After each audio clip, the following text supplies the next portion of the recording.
In a quiet Kansas diner, Jenny Miller's, a kind-hearted waitress, notices a young boy, alone and hungry, visiting daily with just a glass of water.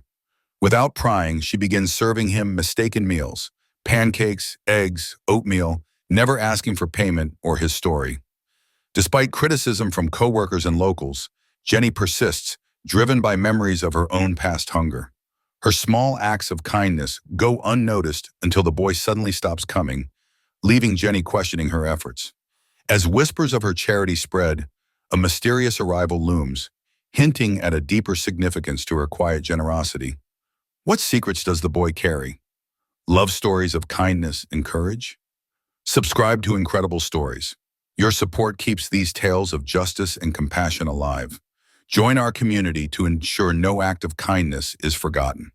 Click subscribe, share, and type HOPE to celebrate the power of small acts that change lives forever. In the quiet heart of rural Kansas, where fields stretch wide under endless skies, Jenny Miller's a 29-year-old waitress moved through her days with a rhythm as steady as the sunrise. Rosy's diner, nestled snugly between a hardware store's cluttered shelves and the rhythmic hum of a laundromat, was her world. Each morning she rose before dawn, the chill of her one-bedroom apartment above the pharmacy seeping into her bones. She'd pull on her worn sweater, tie her faded blue apron, and walk 3 blocks to the diner, her breath visible in the crisp air. Her smile greeted the regulars, farmers, truckers, and retirees, masking the ache of solitude that clung to her like a shadow. Orphaned by 17, with her father gone at 15 and her mother 2 years later, Jenny had been raised by an aunt who now lived in Arizona, her only connection reduced to holiday calls and letters that arrived like rare treasures. The yellowed photographs on her nightstand were her only tether to a family long gone, their edges curling like memories fading in the sun. On a crisp Tuesday in early October, Jenny's routine shifted subtly, like a breeze stirring still air. A boy, no older than 10, slipped into Rosy's diner, his small frame dwarfed by a backpack that seemed to carry the weight of his world. He chose the corner booth farthest from the door, his cautious eyes scanning the room with a vigilance that spoke of secrets.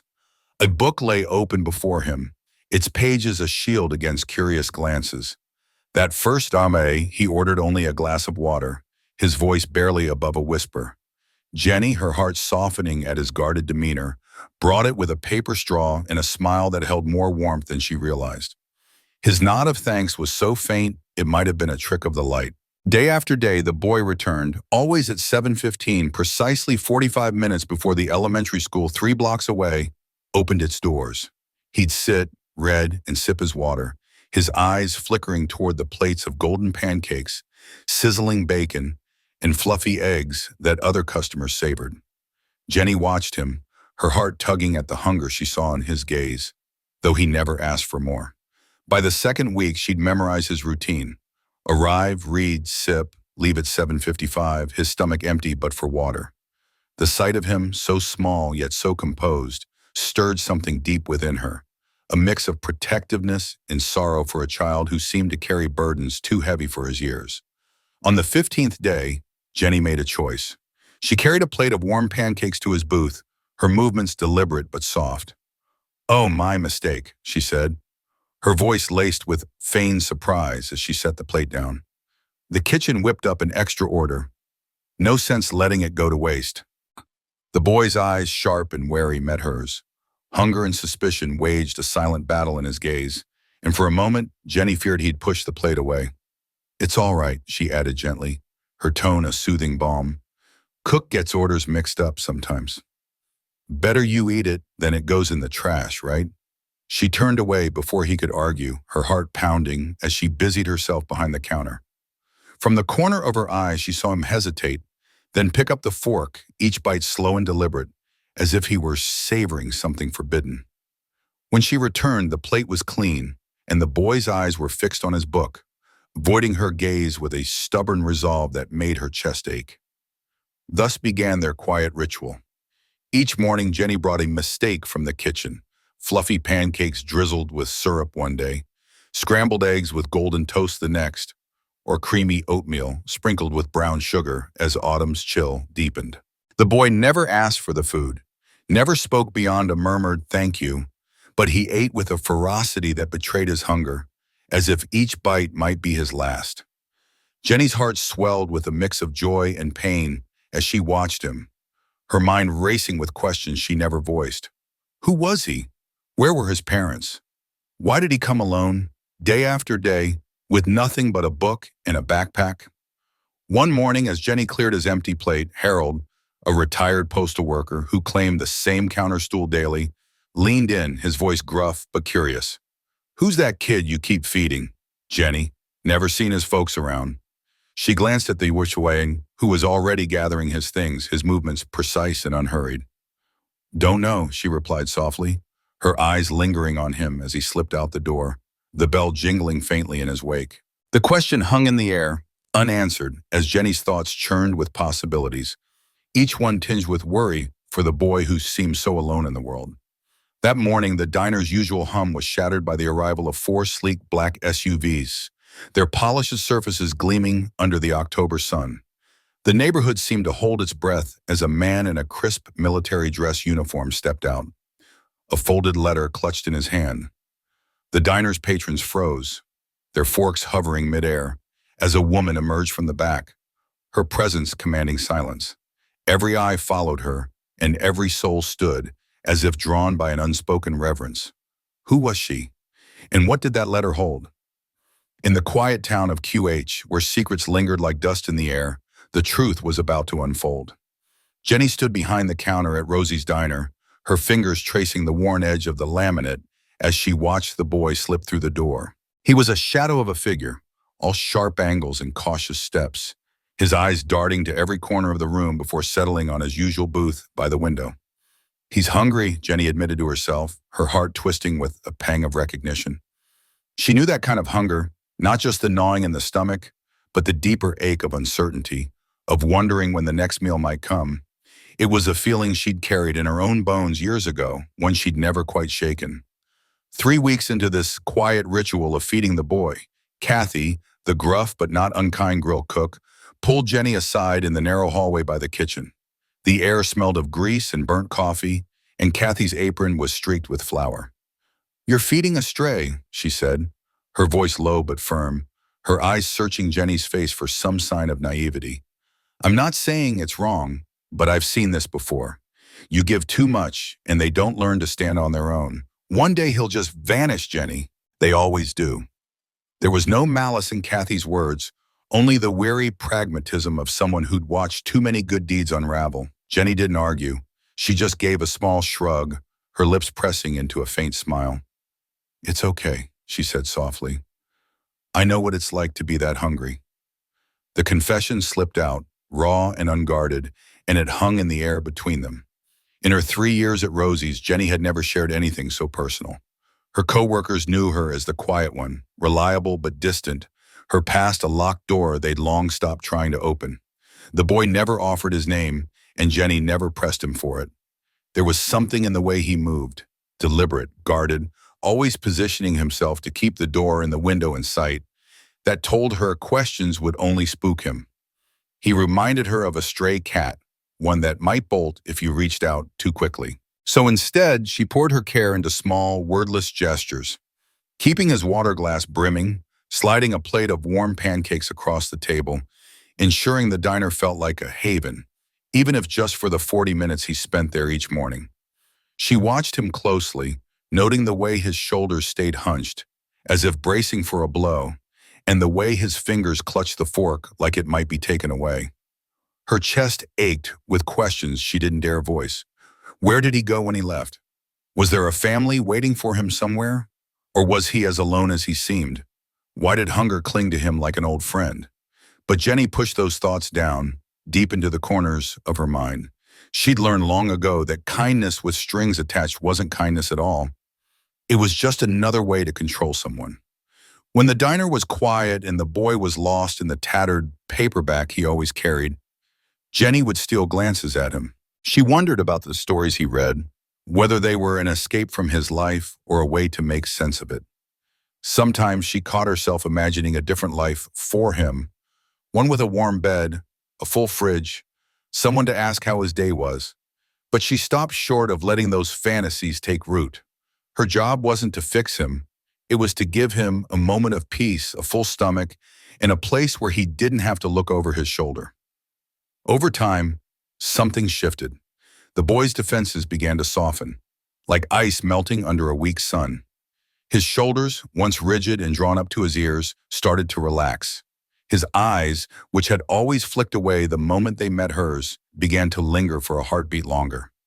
That tiny change, a glance that stretched from a fleeting millisecond to a tentative 2 seconds, felt like a victory to Jenny. It was proof, however small, that her quiet efforts mattered, that she was reaching him, even if neither of them would ever say it out loud. Each morning, as she set down his plate, she felt a flicker of hope, fragile but persistent, that maybe this one small act of care could be a tether, something to keep him from slipping too far into whatever darkness he carried. By the 6th week, Jenny's routine with the boy had become impossible to ignore.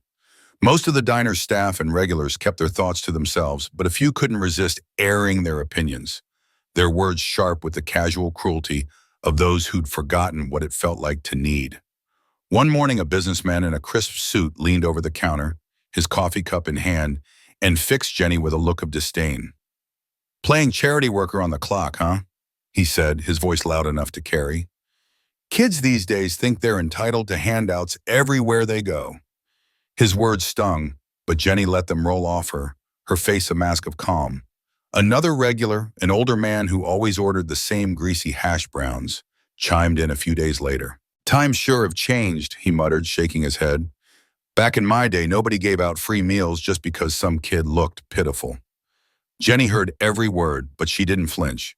She'd learned long ago that defending kindness only made cynics dig in harder.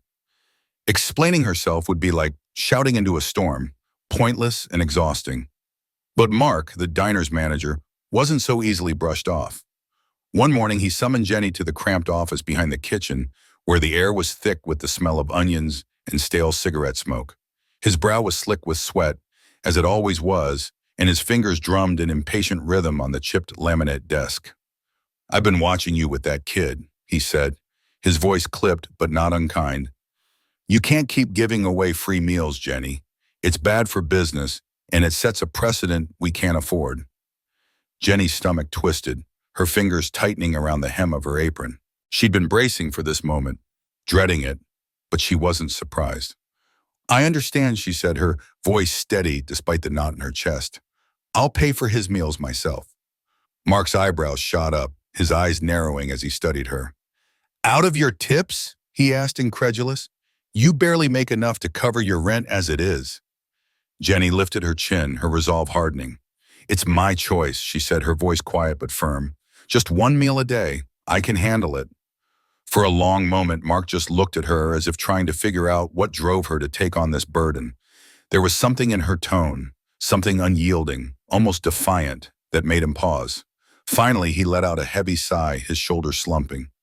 "Fine," he said, rubbing a hand over his face. "But if this starts affecting your work, or if that kid causes any trouble, it's over. Got it?" Jenny nodded, relief flooding through her like a warm tide. She'd been prepared for worse, a reprimand, maybe even losing her job, but this was a compromise she could live with. As she stepped back into the diner, her heart still pounded, but there was a quiet triumph in it too. She'd fought for this small thing, and she'd won. For now, that was enough. Every morning, Jenny carefully tucked away a portion of her hard-earned tips, the crumpled bills and loose change that could have gone towards something practical for herself, like a new winter coat, to replace the one with the fraying cuffs or the dentist appointment she'd been putting off for months, wincing at the dull ache in her molar. Instead, she used that money to cover the cost of a warm breakfast for the boy who came to Rosy's diner. He was a quiet figure, small and unassuming, with eyes that seemed to carry a weight far heavier than his slight frame. Jenny didn't know his name or where he came from, but the way he devoured the stack of pancakes she set before him each day stirred something deep within her, a mix of compassion and a faint, unplaceable memory of her own past. On a bitterly cold Thursday in November, the air sharp with the promise of early snow, Jenny arrived at the diner with her usual routine in mind. She tied her apron, the fabric worn soft from years of use, and glanced toward the door, expecting to see the boy shuffle in, his thin jacket no match for the chill. But the morning dragged on, and he didn't appear. A knot of unease tightened in her stomach, a quiet worry that grew with each passing hour. She checked the door every few minutes, her heart sinking a little each time the bell above it jingled and revealed someone else. A trucker, a couple, a group of chatty retirees. By mid-morning, she couldn't shake the feeling that something was wrong. Still, she prepared his usual plate of pancakes, fluffy and golden, drizzled with syrup just the way he liked. She set it at his empty booth, the red vinyl seat glaringly vacant, as if holding on to hope that he might still walk through the door. The act felt like a quiet prayer, a gesture to ward off the growing dread in her chest.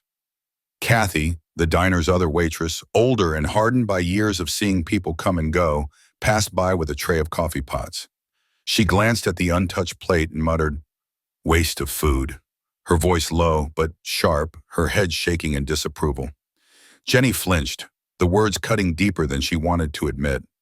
Kathy's practicality wasn't cruel, but it carried the weight of someone who'd long since stopped expecting people to stay. Jenny, though, couldn't let go so easily. By closing time, the pancakes sat cold and congealed, a silent accusation on the table. Jenny stared at them, her heart heavy with a mix of disappointment and something closer to grief. Throwing them away felt wrong, like discarding a piece of the boy himself. So she wrapped them in carefully in foil, tucking them into her bag to take home, though she wasn't sure why.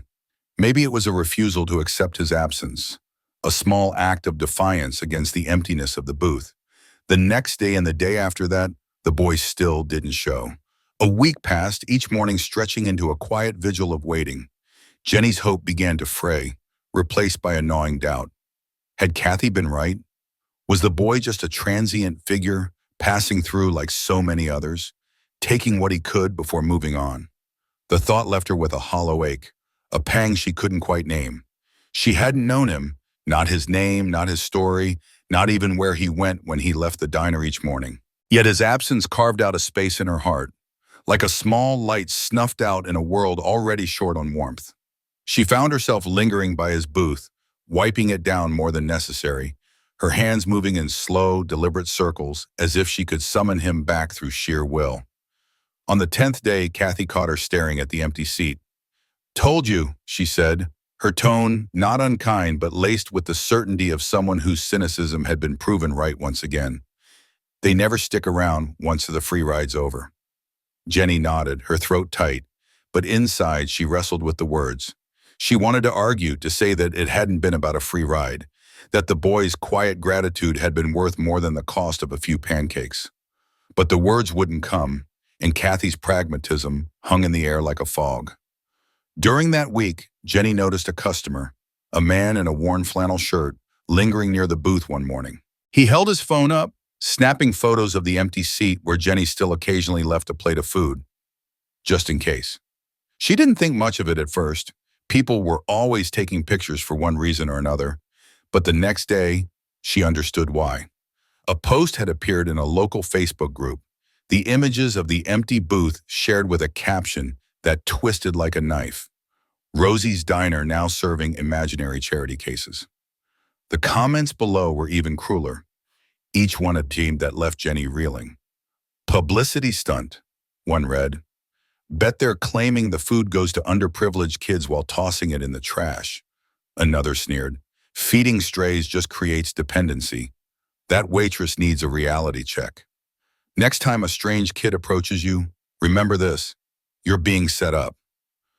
The words burned, each one a small betrayal of the quiet kindness she tried to offer. Jenny had never thought of herself as someone who cared much about others' opinions, but the venom in those comments stung in a way she hadn't expected. It wasn't just the judgment, it was the way they stripped away the humanity of what she'd done, reducing it to something foolish or manipulative. That night, alone in her small apartment, the glow of a single lamp casting long shadows across the room, Jenny sat on her couch, her thoughts spiraling. For the first time, she questioned herself. Had she been naive to help someone without knowing anything about them? Was she seeing something in the boy that wasn't there, projecting her own struggles onto a stranger? The doubt crept in, cold and insidious, making her feel small and exposed. She thought of her own childhood, the lean years when her mother would stretch every dollar, the times when a kind neighbor's leftovers had felt like a lifeline. Maybe that was why she'd done it, because she knew what it was to be hungry, not just for food, but for someone to notice. Seeking solace, she reached for the small wooden box she kept on her bedside table, its surface worn smooth from years of handling. Inside were the things that anchored her, the pieces of her past she held closest. There was a faded photograph of her father, his army medic uniform crisp against the blurred desert background, his smile soft and steady despite the harshness around him. Next to it was his small leather journal, its pages fragile and yellowed, filled with the thoughts he'd scribbled during his service. Jenny opened it to a page she'd read countless times, the corner dog-eared from her frequent visits. In his neat, slanting handwriting, he'd written, "Shared half a ration with a local boy today. Johnson said I was crazy, that he'd probably report our position to hostiles, maybe. But the look in his eyes when he ate, it was the same as mine when Mom would save me the last piece of bread during the hard times. No one grows poorer by sharing half a loaf, but those who forget to share remain hungry their whole lives." Jenny traced her finger over the words, her father's voice echoing in her mind as clearly as if he were sitting beside her. A wave of clarity washed over her, warm and steady, pushing back the doubt. She didn't need to know the boy's name or his story to recognize the hunger in his eyes. Hunger for food, yes, but also for kindness, for someone to see him. Her father's words reminded her that acts of generosity weren't about certainty or reward. They were about giving what you could, even when it was small, even when the world called it foolish. The boy might never return, and no one might remember his face or the quiet mornings when she'd set a plate before him. But each time she did, someone wasn't hungry anymore, not just for pancakes, but for the small, unspoken assurance that they mattered. Jenny closed the journal, her heart lighter, but still tinged with sorrow for the boy's absence. She didn't know where he was or why he'd stopped coming, but she hoped, wherever he was, that he carried a piece of that warmth with him. And tomorrow, she'd set aside her tips again, ready to offer another plate, just in case. On a crisp morning marked by the boy's 23rd absence, Jenny trudged into the diner, her heart heavy with a quiet surrender. The ritual of glancing at the door at precisely 7:15 lingered, but the spark of hope that once flared in her chest had dimmed to a faint ember. She moved through the motions, her hands steady but her spirit weary, preparing a small stack of pancakes, golden, fluffy, and drizzled with syrup, just as she had every morning for weeks. She set the plate at his usual booth, the one by the window where the morning light spilled in, casting soft shadows across the checkered tablecloth. It was a gesture of faith, though her belief in his return wavered with each passing day. The boy's absence gnawed at her, a silent ache that mingled with the scent of coffee and bacon in the air. Jenny's thoughts drifted as she worked, her mind replaying the boy's quiet presence. He'd been a fixture in the diner, always arriving alone, his eyes carrying a weight far too heavy for someone so young. She'd noticed the way he'd linger over his meal, savoring each bite as if it were more than food, as if it were a moment of solace in a world that had turned unkind. Her heart had gone out to him, though she'd never pried. She'd simply offered a warm smile, a refill of orange juice, and the comfort of routine. Now, with his absence stretching into weeks, she wondered if she'd failed him somehow, if she'd missed a chance to offer more than just pancakes. At 9:17 a.m., the diner's familiar hum, a symphony of clinking dishes, murmured conversations, and the sizzle of the grill, fell silent, as if the world itself had held its breath. Jenny, mid-pour at a booth near the window, froze, her coffee pot tilted over a customer's cup. Her eyes darted outside, where four sleek black SUVs, their government plates gleaming, rolled into the parking lot with an almost theatrical precision. They formed a semicircle, their polished exteriors reflecting the morning sun, and the sight sent a ripple of unease through her. The diner's patrons paused, forks hovering, conversations trailing off into whispers.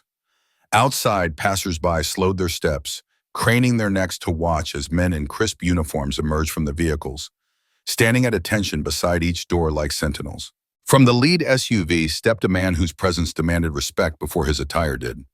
Tall and broad-shouldered, his face bore the weathered lines of too many years under harsh suns and too few moments of peace. His dress uniform, adorned with a cascade of ribbons and medals, shimmered in the light, each decoration a silent testament to battles fought and sacrifices made. He surveyed the diner's modest facade with a measured gaze before striding toward the entrance, flanked by two younger officers whose steps matched his with military precision. The bell above the door chimed as they entered, its familiar jingle piercing the unnatural stillness like a gunshot. Mark, the diner's manager, emerged from the back office, his tie askew and his face flushed with nervous energy. He smoothed his hands down his apron, trying to project calm, but his voice betrayed him, pitching higher than usual. "Can I help you, gentlemen?" he asked, his eyes darting between the officers.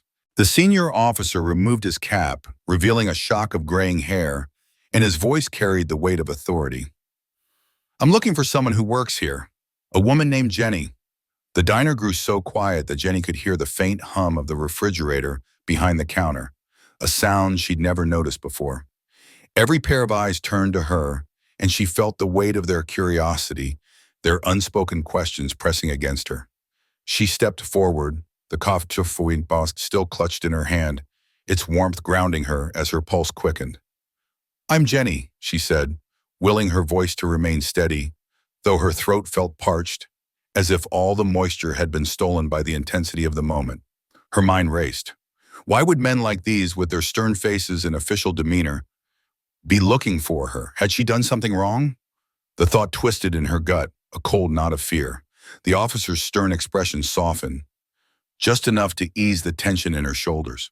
"Jenny Millers?" he asked, and she nodded, setting the coffee pot down on the counter before her trembling hands could betray her further. "My name is Colonel David Reeves, United States Army Special Forces Command," he said, his voice measured but warm, like a fire carefully banked. He reached into his breast pocket and withdrew an envelope, its crisp edges and official seal gleaming with purpose. "I'm here because of a promise made to one of my men." He extended the envelope toward her, and Jenny's breath caught, her fingers hesitating as she stared at it.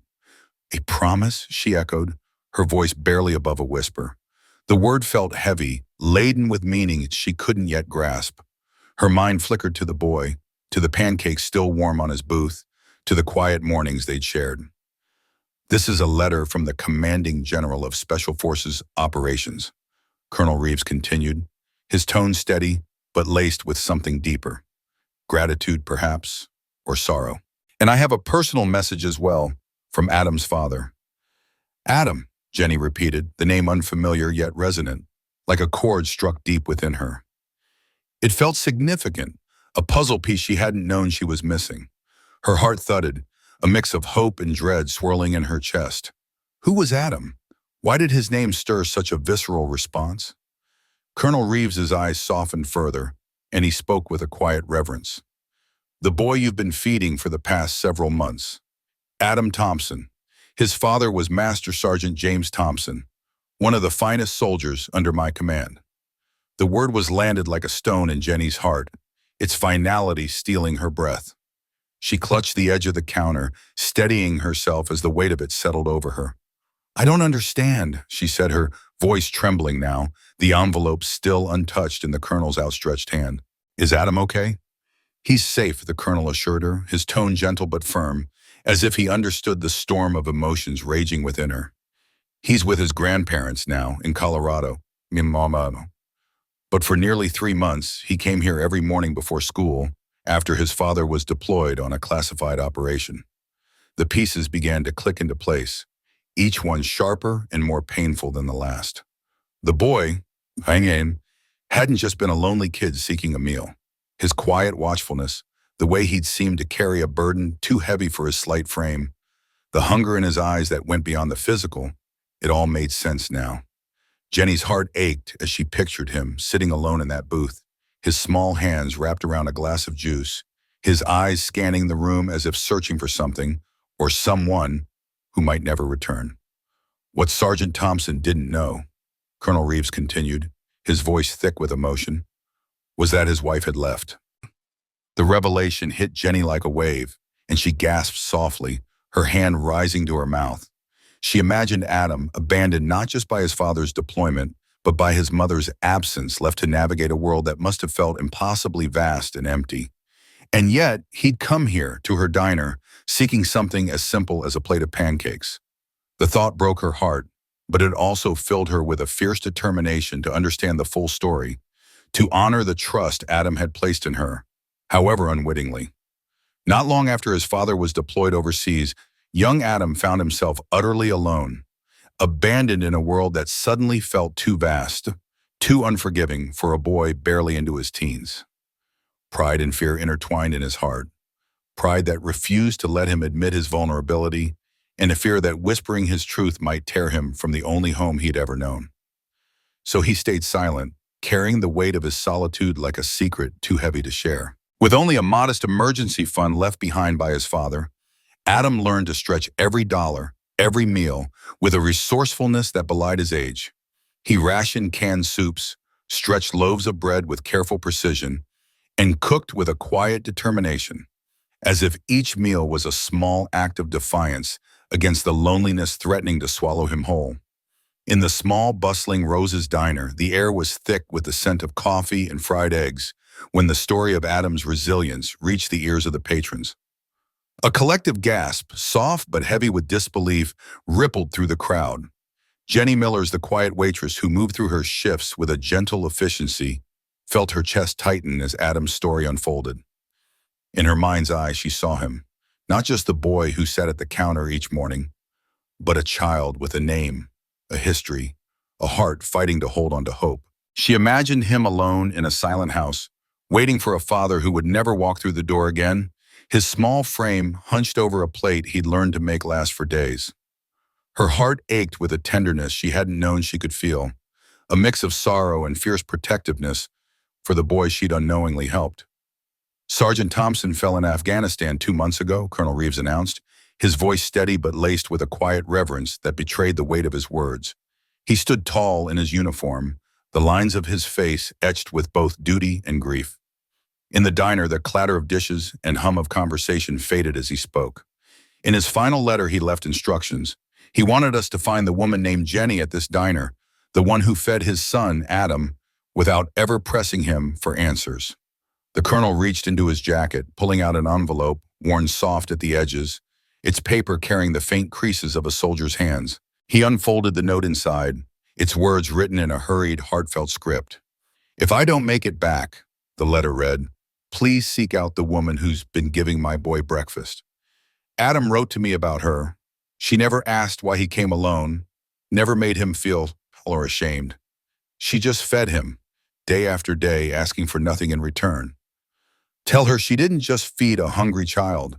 She gave my son dignity, and she gave me peace, knowing he was cared for." Jenny's hands trembled as she took the letter, the paper feeling heavier than it should, as if it carried the weight of a father's love and a soldier's gratitude. Tears welled in her eyes, blurring the words on the page, but she didn't need to read them to feel their truth. Her throat tightened, and she blinked hard, trying to anchor herself against the flood of emotions. Gratitude, sorrow, and a quiet pride she'd never allowed herself to feel.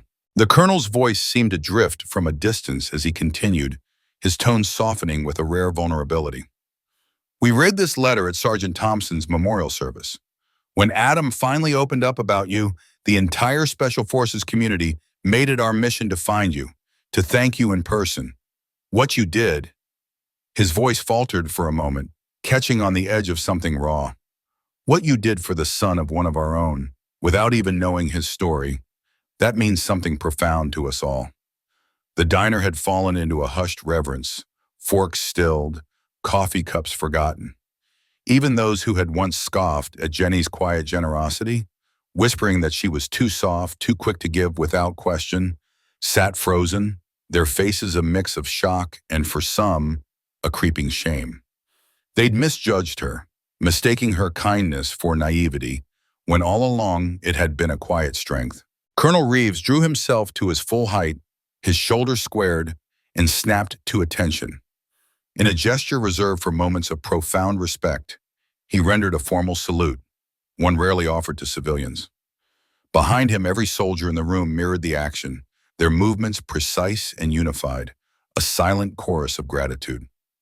Outside, through the diner's wide windows, more soldiers stood by their vehicles, joining the salute in perfect unison, their figures framed against the morning light. On behalf of the United States Army Special Forces, the brothers-in-arms of Master Sergeant Thompson, and most importantly, on behalf of Adam, thank you, the colonel said, his voice steady but thick with emotion. Jenny stood rooted to the spot, her hands clutching the letter as if it were a lifeline. Her mind swirled with the weight of it all, her simple acts of kindness, the pancakes and scrambled eggs, the glass of milk she'd poured without hesitation, the smiles she'd offered without questions, had reached across oceans to a father facing his final moments. They had held a boy together when the world threatened to break him. "I didn't know," she whispered, her voice fragile, barely audible above the silence of the room. I couldn't let him go hungry." The words felt inadequate, too small for the moment, but they were all she had. The colonel nodded, his eyes softening with understanding. "Sometimes, Miss Millers, that's enough. Sometimes feeding a child without asking why they're hungry is the greatest kindness there is." As if choreographed, the soldiers in the room and those outside raised their hands in a final, synchronized salute, a gesture that seemed to carry the weight of their fallen brother's gratitude. The diners, ordinary people caught up in an extraordinary moment, rose to their feet, their silence a quiet tribute to the ceremony unfolding before them.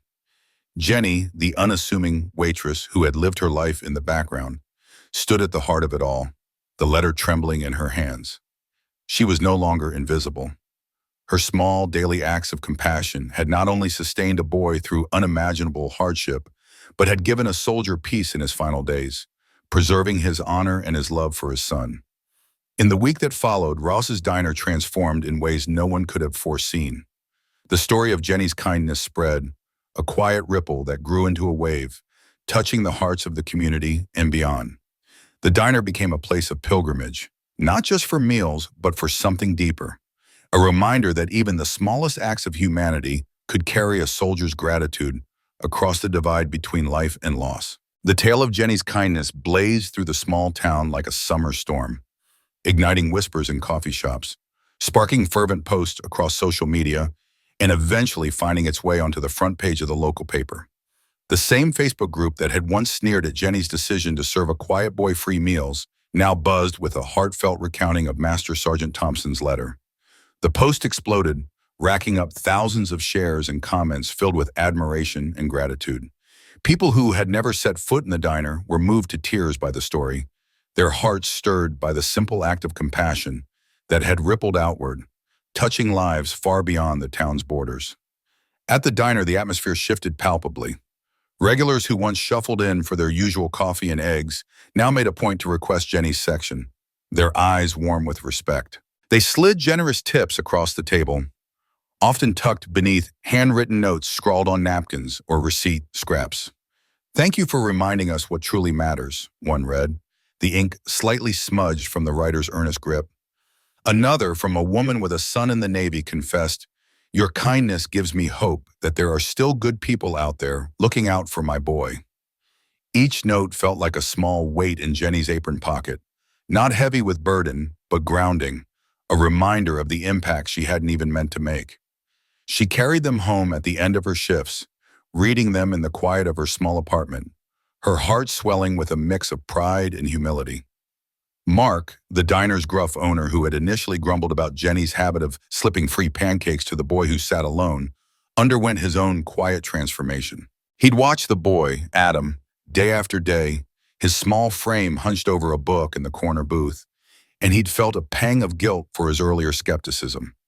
One morning after the story broke, he arrived early, a small American flag tucked under his arm.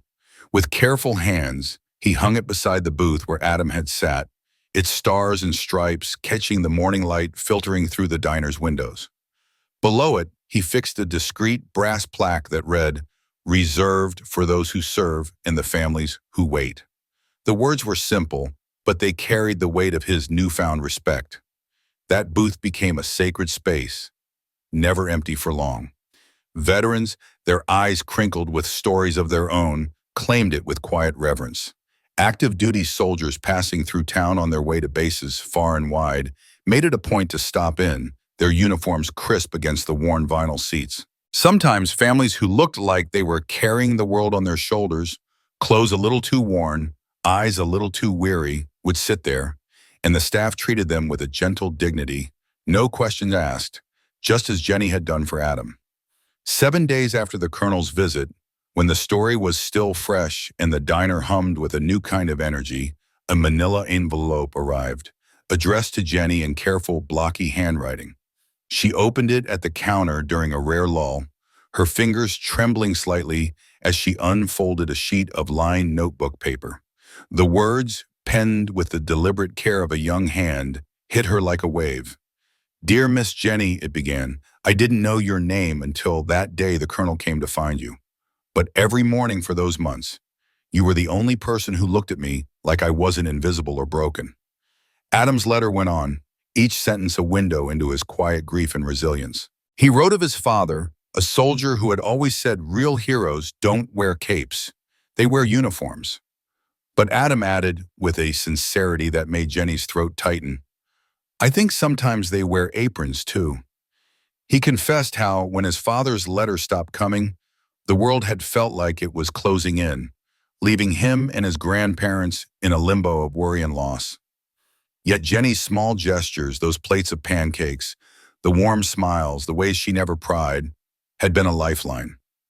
"You remembered me every day, even when I couldn't tell you why I was alone," he wrote.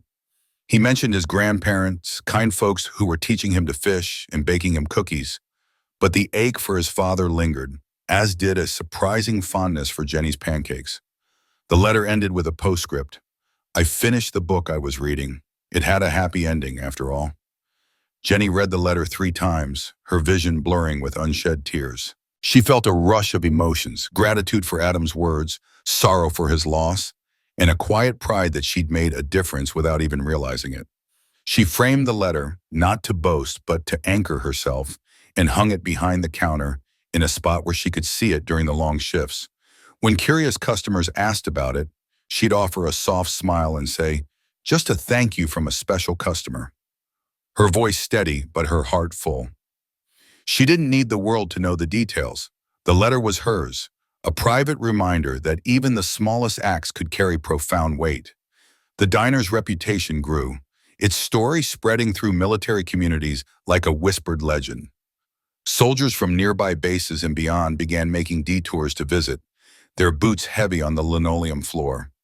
They left behind tokens of their gratitude, unit coins, patches, even a faded photograph of a platoon pinned to a growing bulletin board behind the counter. Each item was a thread in a tapestry of appreciation, a collage that spoke of lives touched by Jenny's quiet compassion. The board became a point of pride for the staff, a testament to the diner's unexpected role as a haven for those who served.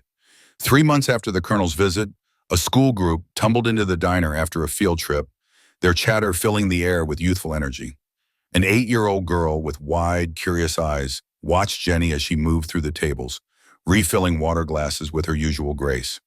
The girl tilted her head, her ponytail bouncing, and declared, "My dad says you're a hero." The words were so matter-of-fact that Jenny paused, caught off guard. Kneeling to meet the girl's gaze, she smiled, her voice gentle but firm. "No, sweetheart, I'm just someone who knows what it feels like to be hungry." The girl's teacher, standing nearby, overheard and added softly, "Not just for food." Her eyes held a knowing warmth, a recognition of the deeper hunger Jenny had addressed: loneliness, grief, the ache for connection. Jenny nodded, a silent acknowledgement passing between them. She understood that hunger came in many forms, and food was only the most visible way to ease it. As summer loomed, the diner rallied to host a fundraiser for military families, the idea sparked by Jenny's story and fueled by the community's desire to give back. The event was a whirlwind of activity, tables laden with homemade pies, a raffle for local business donations, and a steady stream of townsfolk eager to contribute. By the end of the day, they'd raised enough to establish a small emergency fund for families like Adam's, those caught in the quiet struggles of waiting and hoping. Jenny stood at the edge of the event, watching the laughter and camaraderie, her heart full but her mind drifting to Adam's letter. She didn't feel like a hero, but she felt like she'd found her purpose, one pancake at a time. On a crisp Tuesday morning, nearly a year to the day since a young boy named Adam first shuffled into the cozy, well-worn diner with his head bowed and his stomach growling, Jenny arrived for her early shift. Her heart, as always, carried a quiet hope that today might bring a small moment of connection or kindness to someone who needed it. She adjusted her apron, her fingers brushing against the familiar fabric, and made her way to her usual station behind the counter. But today something was different. There, resting beside her order pad, was a small, glinting object that caught the soft light filtering through the diner's windows. A challenge coin, the kind carried by military personnel, lay unassumingly on the counter. Its presence felt deliberate, almost sacred, like a message left just for her. Jenny's breath caught as she picked it up, her fingers tracing the cool metallic surface. One side bore the proud insignia of the Special Forces, a symbol of sacrifice and brotherhood. The other side, however, held something more personal, a custom engraving that read, Semper Memor, always remembering. The words struck her deeply, stirring a mix of curiosity and reverence. She turned the coin over in her hand, her mind racing. Challenge coins weren't given lightly. They were tokens of trust shared among those who served together, not left for strangers in small-town diners. Who could have left it? She scanned the empty diner, her eyes darting to the booths, the counter, the door. The place was still, save for the faint hum of the coffee machine and the soft ticking of the clock on the wall. Stepping outside, she stood beneath the American flag that hung proudly above the entrance, its edges fluttering gently in the morning breeze. The street was quiet, the town just beginning to stir. Sprinklers hissed on nearby lawns, and the distant rumble of the school bus echoed as it made its first rounds. No unfamiliar cars lingered, no messengers waited, just the ordinary rhythm of a small town waking up. Jenny slipped the coin into her pocket, its weight a subtle but constant presence against her hip. It felt like a promise, a reminder that the kindness she'd offered so freely, especially to Adam, the boy whose father was deployed and whose hunger had first touched her heart, had rippled outward in ways she might never fully understand.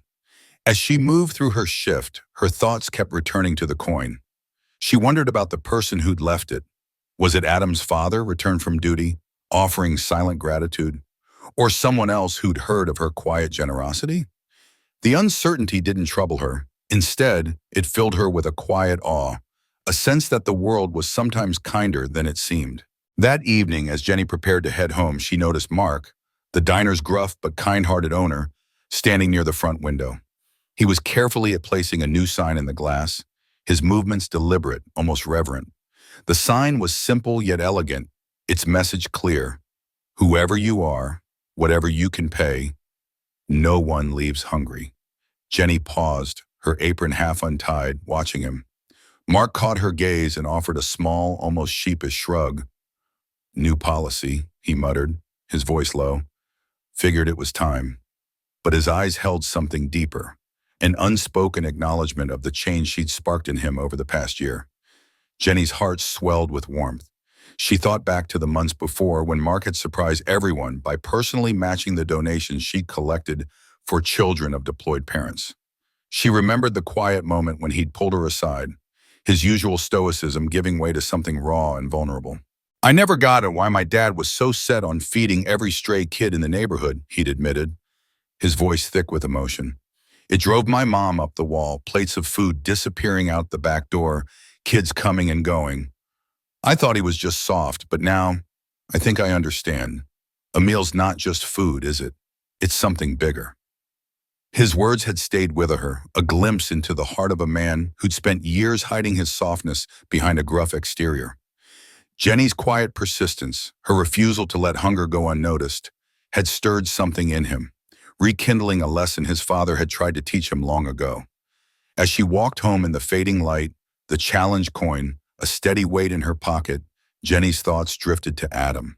He was in Colorado now, living with his grandparents, carrying the memory of his father, a soldier whose absence left an ache no child should bear. She pictured him growing taller, his shy smile returning as he settled into a new life. She hoped, with a quiet fierceness, that he carried something else too, the knowledge that even in his darkest moments, When hunger and loneliness had pressed close, someone had seen him. Someone had cared.